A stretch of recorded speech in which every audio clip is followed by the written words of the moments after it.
اور یہاں پہ آپ کو بریکنگ نیوز دے رہے ہیں شہر قائد کے حوالے سے. آپ کو بتاتے چلیں کہ جامعہ کراچی میں رینجرز کی گاڑی پر کریکر حملہ کیا گیا ہے، جس کے نتیجے میں 2 اہلکار شدید زخمی بتائے جا رہے ہیں. آپ کو ایک بار پھر آگاہ کرتے چلیں کہ جامعہ کراچی میں رینجرز کے اہلکاروں پر کریکر حملہ ہوا ہے، جس کے نتیجے میں 2 اہلکار شدید زخمی بتائے جا رہے ہیں، جنہیں قریبی ہسپتال منتقل کر دیا گیا ہے.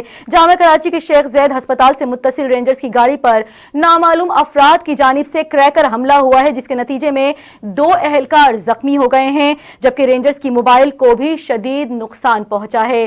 جبکہ آپ کو یہ بھی بتاتے چلیں کہ واقعے کے بعد رینجرز کی موبائل میں آگ بھڑک اٹھی، جسے مقامی لوگوں نے بجھانے کی کوشش کی. آپ کو ایک بار پھر آگاہ کرتے چلیں کہ جامعہ کراچی میں کریکر حملے کے نتیجے میں رینجرز کے 2 اہلکار شدید زخمی ہو چکے ہیں، جنہیں قریبی ہسپتال منتقل کر دیا گیا ہے، جہاں پر ان کو طبی امداد فراہم کی جا رہی ہے.